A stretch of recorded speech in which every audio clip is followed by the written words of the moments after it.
Hey everyone, thanks for checking this second video out. This is additional discussion between Dave Gulliver and I looking at the Classical Academy Preparatory, the Sarasota Preparatory Classical Academy application for a charter school.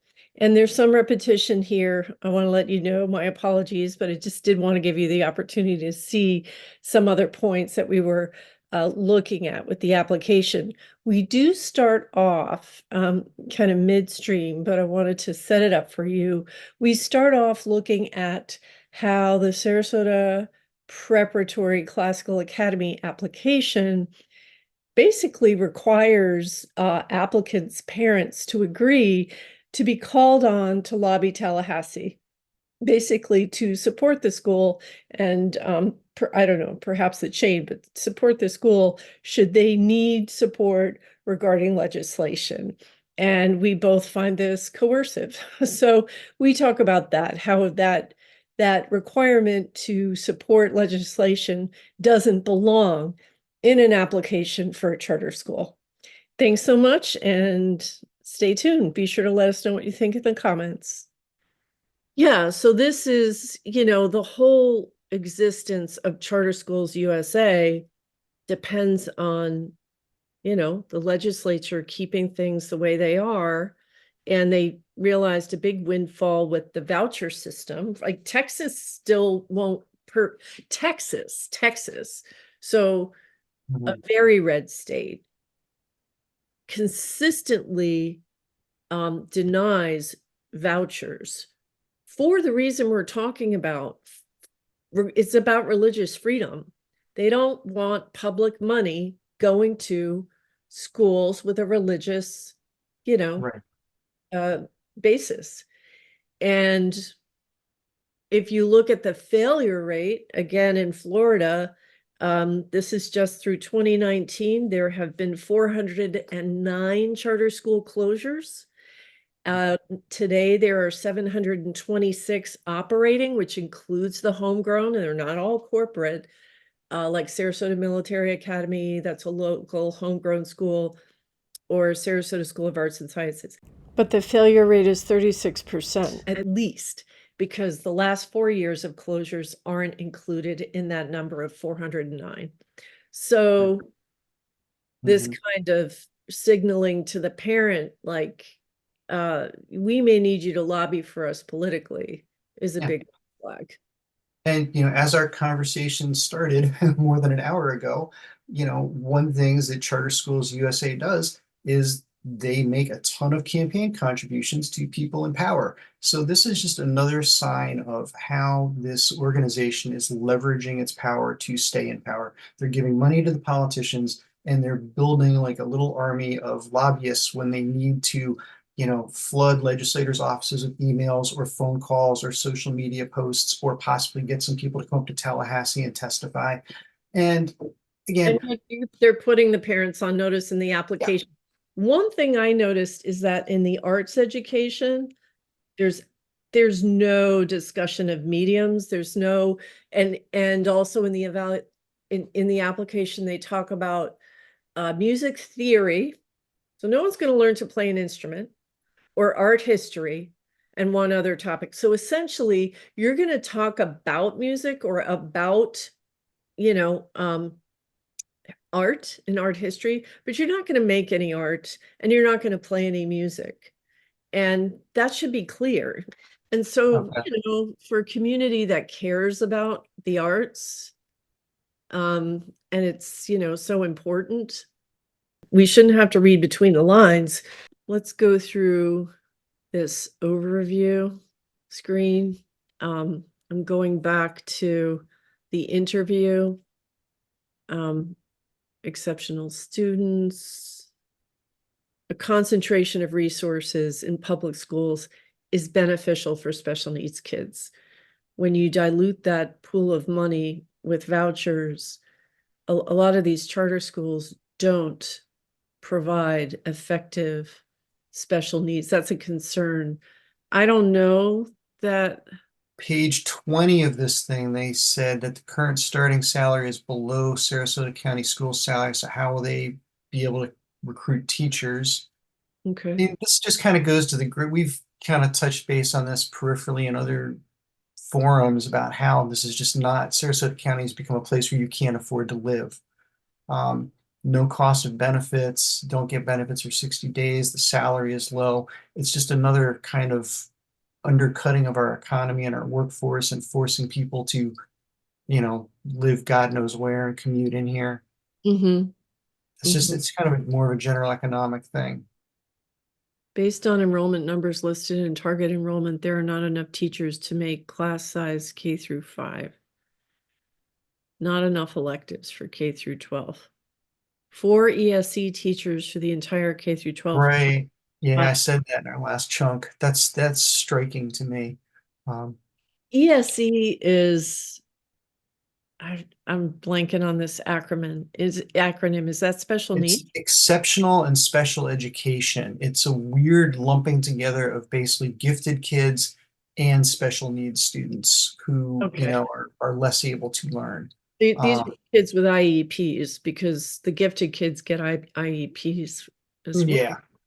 Okay. Page 22, they actually literally asked the question that's at the heart of all this that we've touched on a couple times. The last bullet point on 22. Pros location is that of Classical Academy. Is the charter planning to partner with the private school? They're calling it out, right? Oh, is that the question that Bridget answered? Yeah, absolutely. Which I think legally, there may be a strategy here. If she's answering it for them, Mhm. then they're not on record answering it.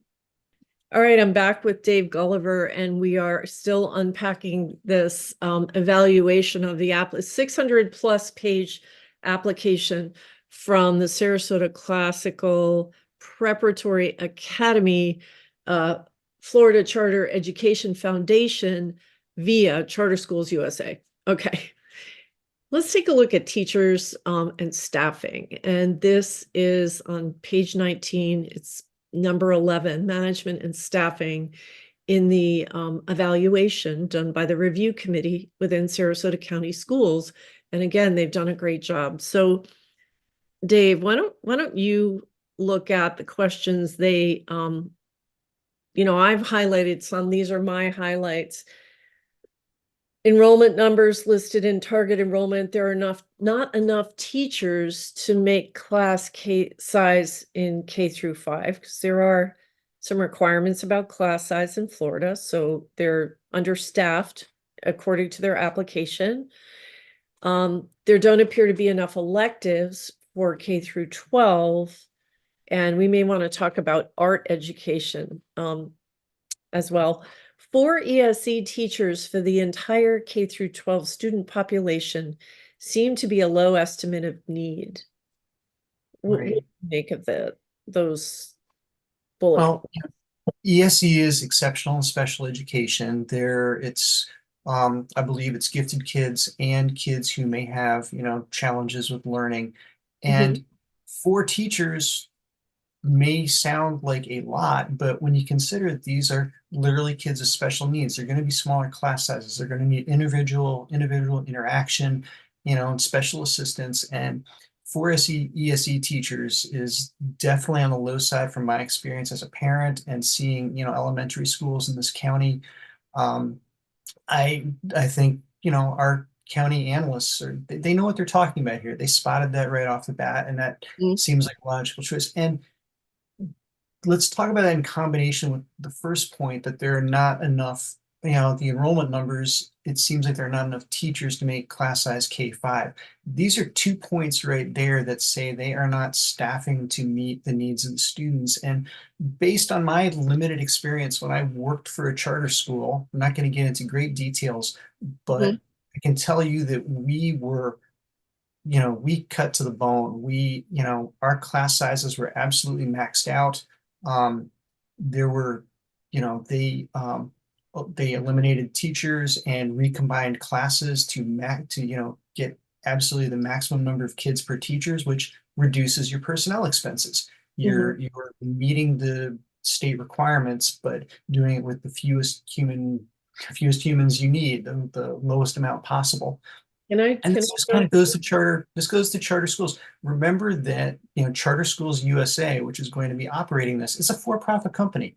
right. Their job is to make money. You don't make money by Well, spending unnecessarily on staff. wait a minute. So what they will say though is that we're a nonprofit.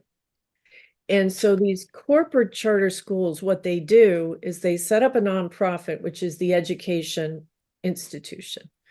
But the education institution is, run by this organization, which I would say has an inherent conflict of interest, which is there because they feed for-profit entities that are kind of affiliates. So one example of this is the building rent. And it's a classic example, no pun intended. The Miami Herald did a report a few years ago that the charter schools in Miami paid high rates of rent, up to 43% of the school board budget. And so then what happens is, because hedge funds are big promoters of charter schools. Why? Well, those leases, the charter school leases, are bundled as derivative instruments, investment instruments for Wall Street. So now your Right. best, most reliable payer is the government, and Wall Street is always trying to get a guaranteed rate of return. Well, the rents on charter schools in for-profit charter schools can be exorbitant, and that's the reason. There's a profit motive that frankly just takes resources away from kids. Just Right. like, where is charter schools getting USA over the years getting $2.5 million to make PAC donations and candidate donations? I mean, Sarasota County School Board is not using their budget to finance election, committees or candidates. Those are dollars that should be going to education, but are going to politics. Right. And Bottom line. yeah. And when you actually start, digging into this, as we both have, and you look at the applicant, Florida Charter Educational Foundation's application, they're clearly closely intertwined with Charter Schools USA. And when you look at and when you look at the nonprofit foundation, they're a nonprofit, they're a nonprofit foundation. But when you look at their tax return, which again is an open record, it says that they're paying close to $1 million a year to a company for facilities management. That company has the exact same address as Charter Schools USA. So there's money flowing, basically right back into Charter Schools USA. And Charter Schools USA is a private company, so the records are not public. But when you look at, as you know, there are various services out there, the Dun and Bradstreets of the world and so on, that estimate a company's income. And I saw estimates ranging from 500 million a year to 1.6 billion a year for Charter Schools USA. That's a lot of money coming in the door that you can spend on campaign contributions as well as running schools and things like that. Yeah, but there's this pie, and there are slices of the pie going to things that public schools are not going to do. The money's Right. going to go to education. This is a business model, right? Mhm. And Yeah. so, there's definitely resources being taken off the table to feed investors.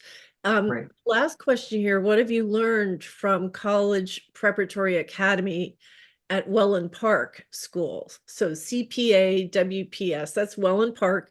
It's a year old. They didn't make their enrollment numbers. What have you learned that can help your hiring process and help retain teachers at this school?